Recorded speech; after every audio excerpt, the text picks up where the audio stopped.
Bismillahirrahmanirrahim. Perkenalkan, saya Meta. Eh, Nama lengkap saya Ika Meta Anggraini, cuma saya lebih sering memakai nama panggung saya dengan Meta Alvita Mae. Eh, Ibu-ibu bisa memanggil saya Meta saja untuk lebih singkatnya. Berikut akan saya share sedikit materi sebagai bahan nanti ibu-ibu bisa praktek menulis di Facebook berdasarkan materi yang akan saya sampaikan ini. Kita langsung saja mulai pada pembahasan yang pertama, yaitu bercerita pada media sosial. Oke, jadi di dunia digital sekarang memang media sosial ini mengambil peranan yang penting sekali dalam membentuk image yang akan kita tampilkan ke para audiens gitu. Jadi memang sangat diperlukan bagi kita untuk membentuk image kita agar apa yang orang lihat di dunia media sosial adalah kita yang sebenarnya, kita yang memang tampil di dunia nyata seperti ini gitu. Semua itu tergantung dari apa yang kita tulis, dari apa yang kita ceritakan, dari apa yang kita ungkapkan di media sosial kita, baik itu di Facebook, mostly memang mayoritas di Facebook. Ini adalah komunitasnya para ibu-ibu, para emak-emak lebih suka memilih Facebook sebagai media sosialnya, atau di Instagram atau di platform lain seperti di Twitter atau di TikTok begitu. Lalu kita langsung masuk ke materi, yaitu pengaruh sebuah cerita di media sosial terhadap branding seseorang atau personal branding. Sebelumnya saya jelaskan dulu yang dijelaskan dengan yang dimaksud dengan personal branding itu apa. Kita loncat ke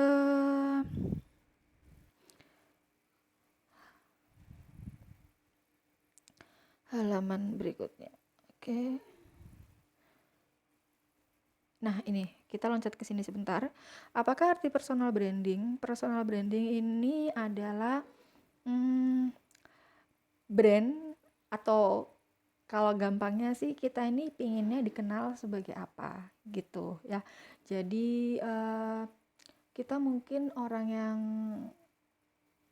dalam keseharian mungkin orang yang ceria atau orang yang biasa mengungkapkan semuanya itu dengan jelas, sering cerita-cerita hal ringan kepada siapa aja. Nah, ini bisa kita tuangkan di media sosial. Orang kepingin mengenal kita sebagai orang yang ceria, orang yang gampang diajak ngobrol, orang yang gampang diajak diskusi. Ini semua memang tergantung dari apa yang kita tulis di media sosial gitu. Pun kalau seandainya kita ingin dikenal sebagai, oh ini ibu yang jualan ini ya gamis merek A ya. Nah, itu juga bisa kita bentuk dalam sebuah tulisan di media sosial. Dan membentuk personal branding ini butuh waktu, nggak cuman sekali dua kali kita bikin tulisan di Facebook. Saya ambil contoh adalah di Facebook, media sosialnya, lalu personal branding kita langsung terbentuk nyata gitu, bahwa oh iya ini ibu A yang jual gamis A, oh ini ibu B yang jual buku-buku atau alat-alat edukasi lain. Itu nggak bisa dalam satu kali atau dua kali posting. Ini memang satu proses yang panjang, yang butuh kontinuitas, yang butuh berkelanjutan. Nggak harus kita membombardir akun kita dengan satu hari posting sampai 20 kali, 15 kali, enggak. Kita cukup konsisten posting satu hari, satu kali aja itu sudah cukup, tapi rutin gitu. Dan apa yang kita posting itu polanya sama gitu ya. Mungkin tema ceritanya atau tema tulisannya berbeda, tapi polanya sama, karena dari pola itu akhirnya orang bisa mengenal kita bahwa oh iya, si akun ini miliknya ibu ini adalah akun yang begini gitu. Oke, sekarang kita balik lagi ke slide yang kedua tadi. Oke, ini tadi pengaruh sebuah cerita di media sosial terhadap personal branding. Yang pertama adalah bagaimana cara kita bercerita yang benar di media sosial, lalu dampak suatu cerita pada pembaca, dan apa yang dirasakan setelah menulis di media sosial. Kita kupas satu-satu bagaimana bercerita secara baik dan benar. Kita menulis itu otomatis terbaca oleh siapapun yang ada di friendlist kita. Siapapun yang bisa mengakses akun Facebook kita pasti bisa membaca apa yang kita tulis. Nah, itu adalah senjata utama bagi kita untuk bisa membentuk personal branding kita. Sehingga do and don'ts-nya adalah yang ke satu, do-nya, kita harus menulis apa yang ingin diceritakan itu secara runut dengan menggunakan kata-kata yang sopan dan baik gitu. Kata-katanya nggak perlu baku, nggak perlu pakai apa ya, kalau zaman dulu EYD, kalau sekarang kayaknya sudah berubah. Nggak perlu pakai ejaan yang saklek kaku gitu, enggak, tapi minimal enak untuk dibaca gitu. Pakai kata-kata gaul, pakai kosakata yang gaul boleh sedikit-sedikit supaya si pembaca bisa ikut seneng gitu bacanya. Lalu tulis cerita itu secara runut, nggak loncat-loncat.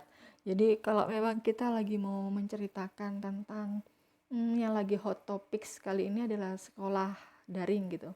Misal kita lagi ingin menceritakan salah satu anak kita yang mungkin tadi ketika bersekolah mengalami sedikit kebosanan. Bisa kita mulai cerita dari persiapan si anak kita tadi bagaimana, lalu menghadapi proses belajarnya bagaimana, lalu sampai ke puncaknya bahwa ketika dia mengalami kebosanan adalah saat yang bagaimana, lalu kita bisa langsung turun lagi ritme ceritanya ke gimana cara kita sebagai ibu supaya menyemangati si anak nggak bosen. Nah itu jadi ceritanya runut gitu. Kalau mungkin ditarik seperti kurva itu kayak gunung gitu, jadi dari awal kita mendaki dikit-dikit sampai ke puncak cerita, lalu kita mulai kalem, mulai ngasih solusi bahwa harusnya begini kalau ngadepin anak yang gini gitu. Jadi si para pembaca ini jadi dalam membaca cerita itu jadi banyak yang akan didapat gitu,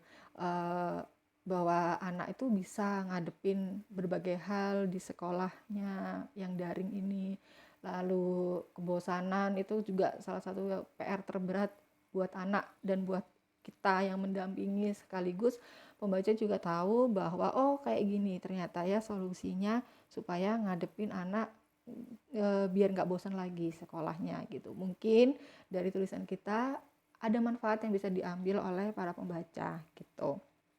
Itu tadi adalah menulis secara runut dengan menggunakan kata-kata yang sopan dan baik. Lalu yang kedua adalah susun kalimat dalam satu paragraf dan memberi jarak antar paragrafnya. Jadi saya pernah ikut pelatihan menulis dan diajari oleh mentornya itu menulis itu bentuknya, bentuk tulisannya, pola tulisannya itu seperti huruf E gitu. Jadi kurang lebih ada 3 paragraf, lalu antar paragrafnya itu berjarak gitu. Lalu dalam satu paragraf ada beberapa kalimat, dan kalau saya biasanya dalam 2 kalimat lalu saya enter, saya masuk ke kalimat berikutnya, itu masih dalam satu paragraf. Nanti saya masuk ke bahasan lain, saya kasih jeda 2 kali enter untuk masuk ke paragraf selanjutnya. Ini besok akan saya jelaskan di Zoom bentuknya seperti apa. Jadi supaya kita tuh baca nggak yang apa ya, nggak, mata tuh nggak yang lelah gitu. Kita baca kalau polanya seperti kotak gitu kan, tulisannya ngumpul semua di tengah, kita pun kadang juga males gitu ya. Kalau kita ketemu tulisan yang bentuknya, pola tulisannya, jadi kalau huruf-huruf itu disusun gitu dan dia membentuk kotak gitu kan capek bacanya. Beda cerita kalau misalkan huruf itu disusun lalu dia membentuk huruf E atau membentuk huruf apa F atau apa gitu yang ada jaraknya, itu kan lebih enak dibaca, lebih nyaman di mata gitu. Nah ini besok akan saya jelaskan di Zoom seperti apa bentuk tulisan sehingga orang itu nggak capek baca. Itu tadi yang do-nya. Lalu kita ke don'ts-nya. Nah, ini don'ts-nya adalah hindari singkatan yang kurang penting gitu. Jadi kalau kita singkatan yang sudah sering kita pakai adalah yang, mungkin itu jadi YG atau dan sebagainya jadi DSB dan lain-lain jadi DLL. Kayak gini bisa. Tapi ketika dahulu saya mundur dulu ke beberapa tahun yang lalu ketika dunia media sosial belum seperti ini, internet juga belum sekencang ini. Kita dulu mungkin pernah mengalami zaman SMS di mana biayanya itu biaya SMS-nya dihitung dari per kata yang kita tulis gitu. Nah, itu akhirnya memunculkan banyak singkatan alay yang kadang masih ke bawah sampai sekarang gitu. Misalnya nulis beberapa kali gitu, maksudnya jadi BBRPX gitu. Itu kan kalau kita ketemunya cuma sekali nggak apa-apa. Tapi kalau dalam satu kalimat kita banyak menemukan singkatan-singkatan yang seperti itu. Kayak aku misal disingkat menjadi A dan Ki atau Ki aja gitu kan agak gimana gitu ya bacanya itu. Capek mikir juga ini maksudnya apa sih kan kayak gitu. Jadi sebisa mungkin dihindari singkatan-singkatan yang tidak perlu. Silakan memakai singkatan yang memang sudah ada disediakan dari zaman dahulu di KBBI seperti yang dan sebagainya dan lain-lain. Itu memang sudah singkatan yang umum dipakai gitu.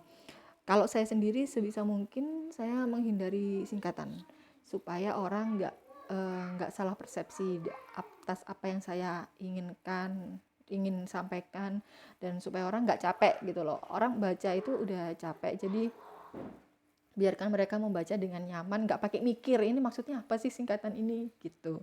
Jadi mari kita buat pembaca senang membaca apa yang kita tulis. Itu tadi yang pertama. Lalu yang kedua, tanda baca yang berlebih. Kadang kita ngelihat ada banyak titik berderet-deret, ada banyak koma berderet, ada banyak tanda seru berderet, ada banyak tanda tanya berderet. Itu sebetulnya gunakan secara bijak gitu. Jadi misalkan kita bertanya kita menulis dengan ada kata tanya, dengan ada kalimat tanya pada tulisan tersebut. Misalkan, hari ini masak apa bun gitu. Harusnya yang baik adalah kita cukup menggunakan satu tanda tanya. Tapi kalau kita menggunakan tanda tanya secara berlebih, bisa sampai 3 berderet, 5 berderet, itu tuh kayak berasa diteriakin nggak sih ya? Jadi kayak, mau masak apa hari ini bun gitu loh. Jadi kayak yang baca tuh kayak tuing langsung lari ke langit ketujuh. Jadi kayak, salah aku apa ya? Kok cuma nanya masakan jadinya dibentak-bentak gitu. Jadi atau ada lagi mungkin kalimat yang seperti, ayo kita berangkat sekarang gitu. Cukup pakai tanda seru aja yang memang menyeru orang untuk ayo berangkat sekarang yuk cepetan gitu. Tapi ketika digunakan tanda seru secara berlebih, yang baca juga kayak dibentak gitu loh. Ayo berangkat sekarang gitu kan, kayak yang apa sih? Harusnya bisa lebih sopan dengan satu tanda seru aja misal gitu kan. Jadi gunakan tanda baca itu menurut urgensinya masing-masing. Kalau memang ngajaknya cuma untuk seru-seruan, kayak ngajak ringan, ayo berangkat yuk, udah satu aja tanda seru cukup. Atau kalau nggak perlu tanda seru juga nggak apa-apa. Toh dari kata ayo itu sudah menunjukkan bahwa itu adalah kalimat untuk mengajak seseorang ke satu tujuan gitu. Itu tadi adalah tanda baca yang berlebih. Lalu yang ketiga adalah emoji yang tidak perlu. Ini juga harus diperhatikan karena kadang memang orang ngobrol lewat tulisan itu kan tergantung dari membacanya itu pakai intonasi yang bagaimana, lalu menerjemahkan emoji juga seperti apa gitu. Kadang kita ngajak bercanda tapi kalimatnya serius, ini juga bisa orang salah tangkep. Ibaratnya orang menyampaikan satu informasi lalu kita harusnya cukup jawab oh iya terima kasih gitu, tapi dikasih emot yang macam-macam, dikasih emoji yang macam-macam, orang yang lawan bicara jadi kayak aku ngasih info loh ini kok malah diketawakan kayak gitu, padahal maksud kita sih oh iya terima kasih infonya, eh, aku senang dapat info itu terus ketawa kayak gitu kan. eh, Kadang ada orang-orang yang mungkin tidak bisa menerjemahkan, kurang bisa menerjemahkan emoji dengan benar. Jadi gunakan emoji pada tempatnya. Ketika memang ada informasi yang di-share dan tidak perlu ada emoticon tertawa, emoji tertawa, ya nggak perlu diberikan gitu. Cukup dengan kata-kata saja, atau kalau memang mau pakai emoticon ya pakai senyum atau pakai tangan yang ditelangkup. Itu lebih banyak lebih bijak menggunakan emoticon yang tepat gitu. Kecuali memang kita udah bicaranya atau ngobrolnya dengan teman-teman yang memang mengenal kita luar dalam gitu, ibaratnya kayak soulmate kita, boleh kita menggunakan emoji yang dengan sesuka hati kita. Tapi ketika kita bertujuan untuk membuat tulisan itu dibaca banyak orang, sebaiknya gunakan emoji dengan bijak gitu.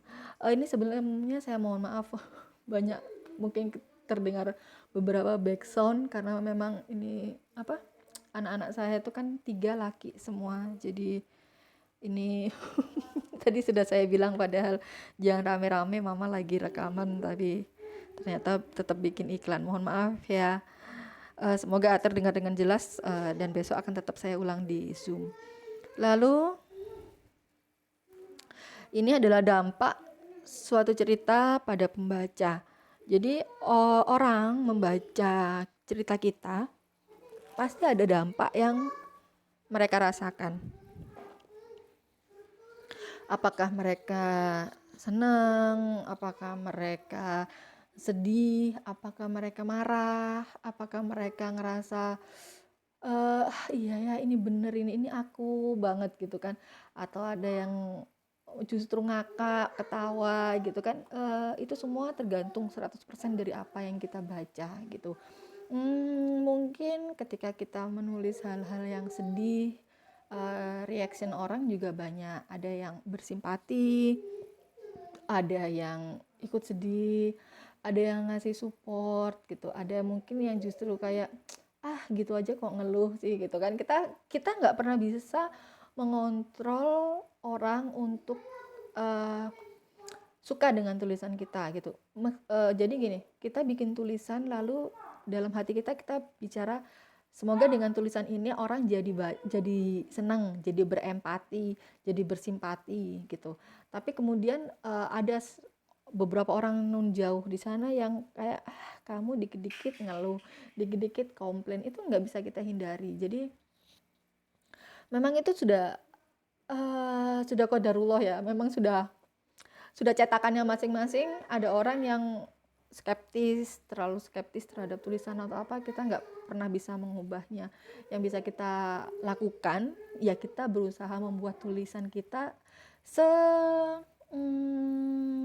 sebijak mungkin gitu. Jadi kita berusaha meminimalisir supaya komentar-komentar miring seperti itu bisa dikurangin gitu. Tapi untuk menghilangkan ya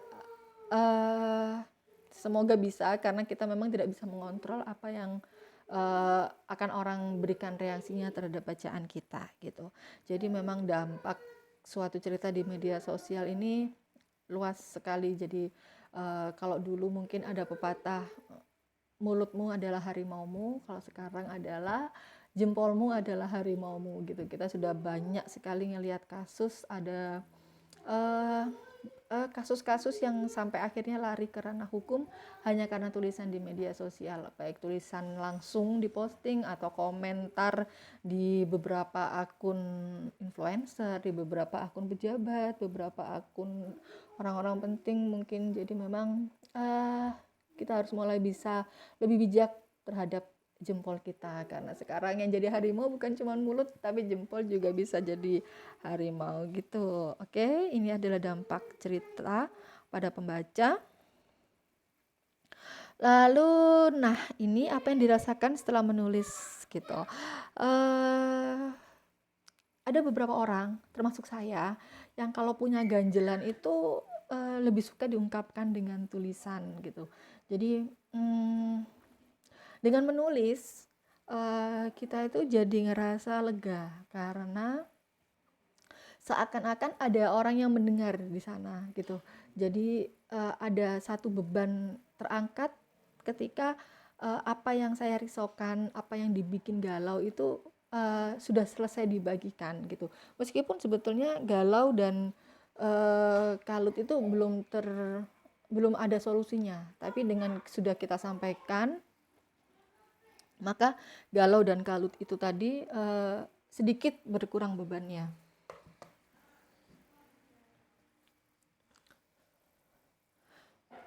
Oke, maaf kan ada iklan lagi. Jadi itu tadi adalah lega karena merasa bebannya sudah sedikit berkurang meskipun belum ada solusi terhadap beban tersebut. Lalu senang karena kadang apa yang kita tulis itu mendapatkan banyak komentar dari beberapa pembaca yang kadang mungkin mensupport kita, mendoakan kita, malah itu ada rasa senang bahwa oh iya ya ternyata ada orang-orang di luaran sana yang memang bisa menghibur aku gitu, bisa memberikan sedikit pencerahan terhadap bebanku. Itu juga dampak yang dirasakan setelah menulis di media sosial. Lalu lapar. Lapar ini nggak semua orang kali ya, tapi kalau saya itu kalau habis nulis, kalau uh, saya tuh kalau tipe orang yang kalau ada pikiran tuh kayak makan, tapi kayak yang nggak berasa gitu loh, cuman sekedar menunaikan kewajiban, oke tubuhku memang butuh asupan makanan gitu. Tapi ketika masalah itu sudah sedikit tersalurkan gitu lewat tulisan, jadi kayak berasa, loh kok aku lapar ya? Akhirnya sudah mulai bisa merasakan, alhamdulillah bisa merasakan nikmatnya makanan gitu kan. Nah itu juga bisa adalah dampak dari kita menulis gitu. Kalau kemarin-kemarin mungkin kita galau, kita kalut, makannya cuma sekedar supaya tuntas deh ini kewajiban untuk memenuhi tubuh supaya masih bisa bermetabolisme dengan lancar. Nah akhirnya sekarang kita bisa dapat juga hak kita untuk merasakan nikmatnya makanan gitu. Jadi menulislah dengan baik, dengan benar supaya kita bisa merasakan dampak-dampak yang memang bagus untuk kita rasakan gitu. Oke, ke slide selanjutnya. Tadi arti personal branding sudah ya, yaitu memasarkan diri sendiri, maunya dikenal sebagai apa. Jadi kalau kita sering berkeluh kesah misalkan, orang jadi kayak ngelihatnya itu setiap hari kita posting hal-hal yang mengeluh A, B, C, D, E gitu. Mengeluh sesekali wajar gitu. Jadi mohon dibedakan antara bercerita tentang kegalauan dengan mengeluh itu beda. Tergantung dari bagaimana cara kita berceritanya. Besok saya tunjukkan di Zoom contoh tulisan saya yang sebetulnya saya itu galau, tapi ternyata dari tulisan itu orang justru bisa mengambil manfaat dan mereka bilang, oh tulisan ini tuh penyemangat sekali loh gitu. Padahal sebetulnya saya menulis itu tuh sedang galau, saya sedang capek dengan keadaan sekolah daring ini gitu. Jadi dari situ saya tulis kegalauan saya, keresahan hati saya gitu sebagai ibu-ibu yang punya anak bersekolah daring di TK. Itu kan effortnya luar biasa. Tapi alhamdulillah orang justru nggak baca itu sebagai keluhan gitu. Orang justru bacanya itu sebagai sharing, sebagai yuk kita pelukan sama-sama yuk sesama ibu-ibu yang punya anak di usia TK yang sedang daring gitu. Yang saya baca, yang saya tangkep dari komentar-komentar yang masuk adalah seperti itu, begitu. Jadi kalau memang mau membentuk branding kita, itu dengan baik, tulislah dengan baik gitu. Kalau kita mengeluh ABC, maka jangan sedih ketika ada orang di luaran itu ngasih cap ke kita bahwa oh Ibu A ini sukanya ngeluh mulu ya. Iya memang haknya ngeluh, tapi kan capek akhirnya baca keluhannya terus gitu. Aku aja juga hidupnya penuh dengan keluhan, tapi kan ya bisa aku pendam sendiri. Tapi kalau baca Facebook maunya dapat senang tapi dapat keluhan kan dia capek. Akhirnya yang terjadi adalah di unfriend gitu. Akhirnya setelah di unfriend kan hilang satu kesempatan kita untuk mempromosikan barang jualan kita mungkin gitu kan. Jadi memang sebaiknya kita harus ngasih treatment yang baik untuk teman-teman yang ada di friendlist kita supaya mereka betah dengan apa yang kita tulis, betah berteman dengan kita, sehingga nantinya ya apapun yang kita tawarkan, apapun yang kita ajak, itu mereka jadi gampang ikut ke kita gitu. Itu tadi personal branding itu jadi gimana caranya kita mau memasarkan diri sebagai apa? Sebagai ibu rumah tangga yang senang memasak mungkin, atau sebagai ibu rumah tangga yang aktif di online shop gitu, atau ibu rumah tangga yang aktif di kegiatan sosial. Itu semua 100% tergantung dari apa yang kita tulis gitu.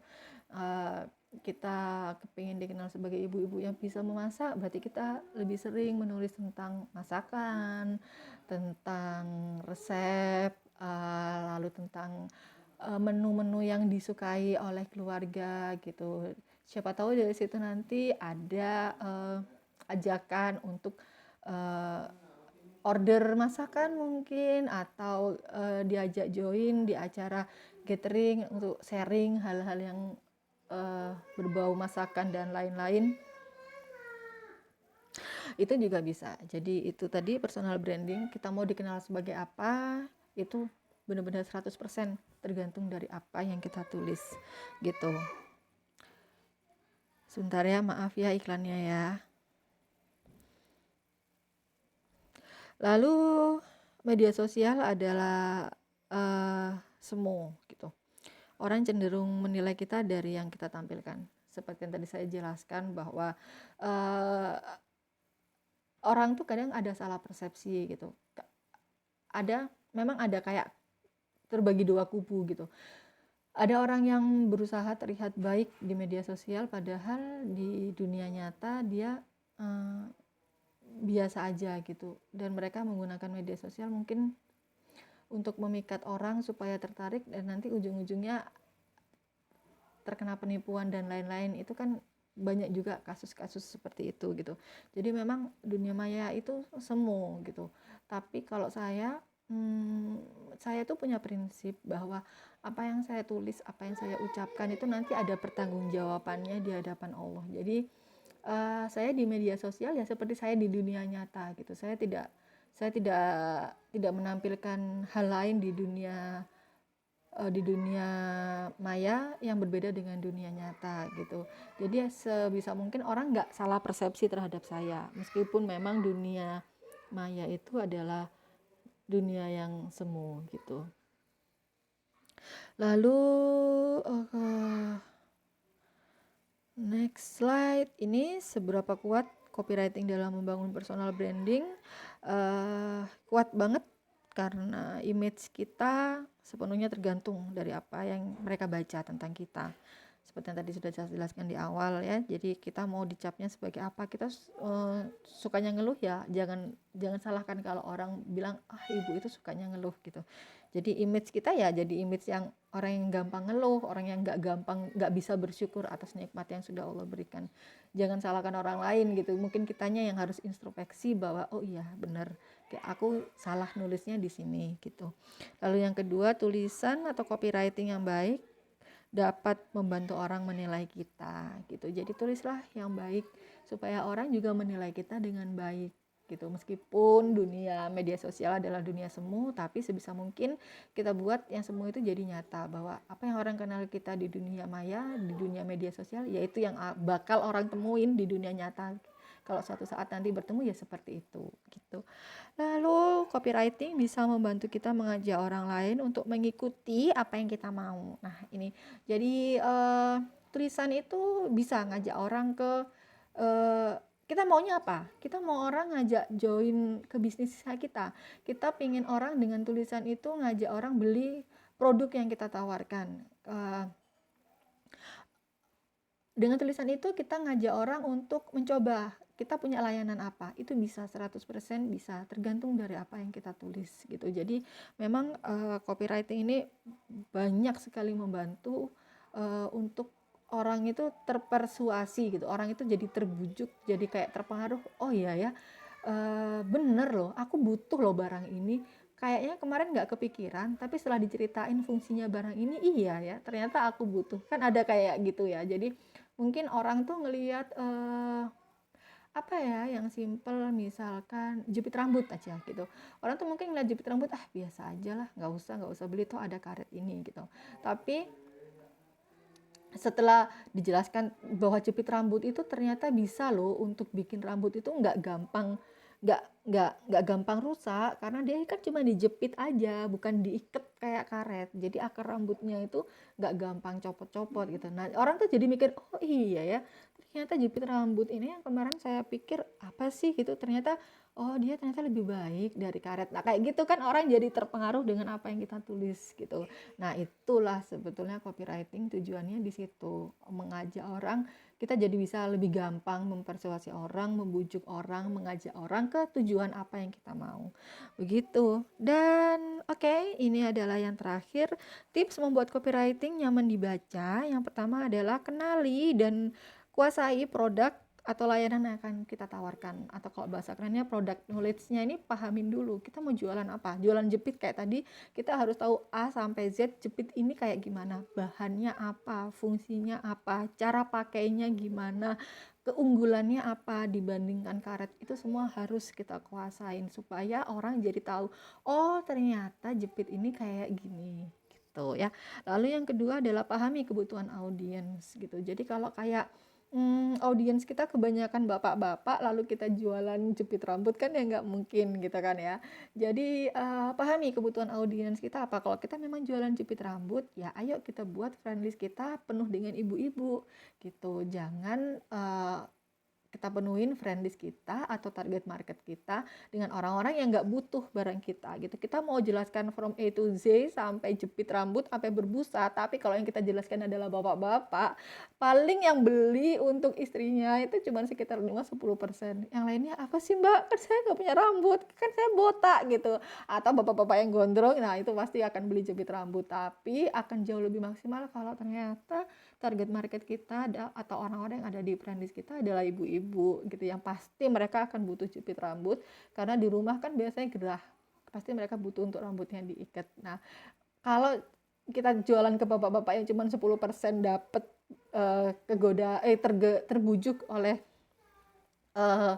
tulisan kita untuk membeli jepit rambut, dibandingkan dengan kita sharing ke ibu-ibu yang ada kemungkinan 85% membeli, ya apa salahnya kita mencoba untuk mengambil pasar yang ibu-ibu ini tadi gitu. Lalu yang ketiga adalah tentukan kepala tulisan yang memikat. Kepala tulisan tuh headline lah ya namanya. Jadi seperti kalau yang di media cetak atau bahkan media informasi lainnya, itu tulisan kepala tuh menentukan sekali. Jadi kayak jepit rambut tadi mungkin kita bisa kasih judul yang bombastis gitu, misal bongkar rahasia jepit rambut gitu, atau trik jitu bikin rambut tetap sehat meskipun terikat gitu. Jadi orang tuh penasaran, emang rambut tetap bisa sehat ya meskipun diikat-ikat gitu, akarnya nggak rusak. Nah itu kan jadi orang jadi kepo, pengen baca sampai akhir gitu. Atau bongkar rahasia jepit, orang mikirnya emang ada rahasia di balik jepit, kan dia cuman gitu aja. Nah itu akhirnya juga bikin orang jadi kepo untuk baca. Lalu awali tulisan dengan kalimat yang bikin penasaran. Ini tadi sambungan dari headline, yaitu tadi bongkar rahasia jepit, bahwa jepit ini bukan jepit sembarang jepit, karena jepit ini bisa begini. Nah itu, jadi antara headlines dan awal kalimat ini berkaitan, kita harus bikin sebombastis mungkin, tapi bukan overclaim gitu. Jadi cuman permainan kata-kata aja, bahwa memang ada rahasia besar di balik jepit gitu. Nggak bohong ini, cuman cara kita mengolah katanya bagaimana. Nah itu yang harus kita sampaikan dengan baik. Lalu yang kelima adalah membuat tulisan dengan kosakata yang ringan dan mudah dipahami. Jadi kosakatanya yang ya seperti kita ngobrol ini, kita pakai kalimat gaul juga nggak apa-apa, tapi jangan yang terlalu gaul, karena mungkin di kalangan pembaca kita ada yang umurnya mungkin sudah agak sepuh yang nggak paham apa itu bahasa gaul kalau terlalu gaul gitu ya. Seperti kita ngobrol aja pakai kata-kata yang mungkin lebih lebih nyaman dibaca gitu ya. Lalu akhiri tulisan dengan kalimat persuasif dan mengajak audiens untuk berinteraksi gitu. Jadi kalau kayak kita tadi jualan jepit, mungkin kalimat persuasifnya bisa ditanyakan, jadi sudah punya jepit berapa nih di rumah kayak gitu. Itu juga bisa ngajak orang untuk berinteraksi. Jadi orang tuh nanti komennya, iya nih mbak, aku tuh baru punya jepit 2 loh. Kadang susah kalau nyelip satu, satunya juga ikut ngilang. Jadinya rambut udah tergerai gerah gitu. Itu kan bisa kita kasih kalimat di ujung tuh, di penutup, untuk orang juga jadi sharing bahwa iya loh, aku itu susahnya kalau nggak ada jepit itu gini gini gini gitu. Jadi itu ngajak orang untuk sharing atau untuk mempersuasi membeli jepit yang kita jual mungkin. Jadi mungkin kalimat ujungnya, jadi udah siap belum nih bikin rambutnya tetap sehat meskipun harus diikat-ikat. Nah itu kan jadi orang ikut, oh ya ya bener, aku pingin rambutku sehat tapi aku juga nggak kegerahan di rumah gitu. Jadi silakan dipraktekkan tips membuat copywriting ini dan mari kita coba. Selamat mencoba, selamat membuat tulisan. Saat lagi akan saya kasih tugasnya. Oke, kita bertemu lagi besok di Zoom.